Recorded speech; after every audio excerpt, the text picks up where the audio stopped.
Halo sahabat, di sini saya akan mempresentasikan tentang materi mata kuliah dari Sistem Telekomunikasi dengan materi Manajemen Jaringan. Perkenalkan, nama saya Nabila Nisanahari. Ke depan saya akan mempresentasikan beberapa materi yang pernah saya dapatkan dari dosen saya. Perkembangan jaringan sangatlah pesat. Ada apa dengan perkembangan jaringan? Dalam sebuah organisasi atau perusahaan, perkembangan jaringan cenderung menjadi semakin besar dan rumit. Jaringan telekomunikasi pun menjadi infrastruktur utama untuk beroperasinya aplikasi distribusi. Perusahaan haruslah menjaga dan memelihara dengan baik demi keberlangsungan layanan.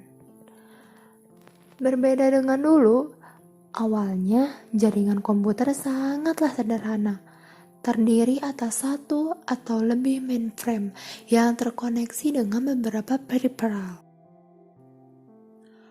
Oleh karena itu, jumlah dari sumber jaringan sangatlah kecil. Mengelola jaringan relatif mudah dan cukup dengan teknik dasar.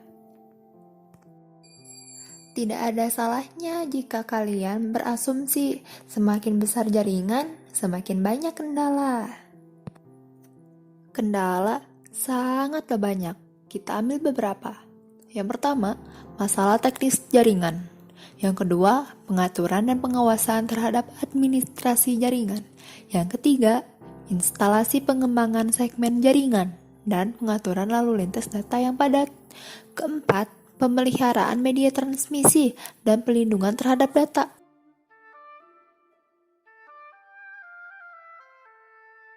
Berikut ini merupakan pengertian dari manajemen jaringan. Kemampuan mengawasi dan memotivasi untuk mengoperasikan fasilitas dan sumber daya dengan biaya yang menguntungkan merupakan pendapat dari Sherman. Jadi, bisa kita simpulkan, manajemen jaringan ialah kemampuan menerapkan suatu metode untuk memonitor suatu jaringan, mengontrol suatu jaringan, merencanakan sumber serta komponen sistem dan jaringan komputer dan komunikasi.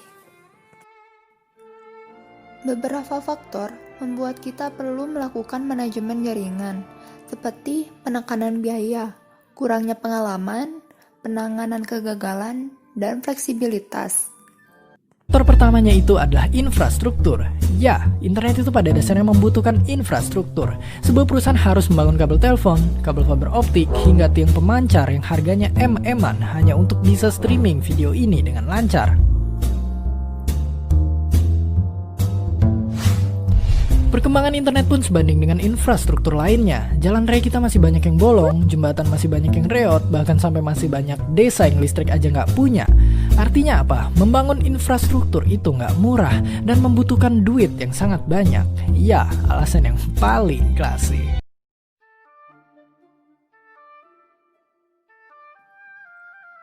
Berikut ini merupakan lingkup dari manajemen jaringan.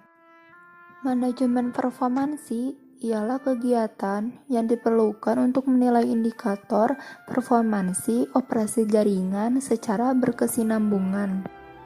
Manajemen gangguan adalah sebuah kumpulan kegiatan yang dibutuhkan untuk memelihara tingkat pelayanan jaringan secara dinamis.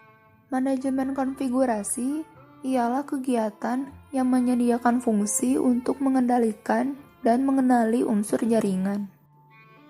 Manajemen keamanan merupakan upaya yang diperlukan untuk menemukan kecurangan atau tindakan ilegal yang merugikan. Manajemen akunting menyediakan kemungkinan untuk dilakukannya pengukuran layanan jaringan serta penentuan biaya penggunaannya. Manajemen jaringan memiliki banyak tujuan, salah satunya melaksanakan ongoing operation, persiapan untuk budget telekomunikasi, mengikuti perubahan dan pergantian device, efisiensi strategi dalam pengendalian prosedur, pengembangan kebijakan telekomunikasi, mencegah gangguan jaringan. Terima kasih telah menonton video saya. Semoga bermanfaat dan bisa menginspirasi kalian yang sedang belajar tentang manajemen jaringan. Bila ada yang ditanyakan, bisa dicantum di kolom komentar.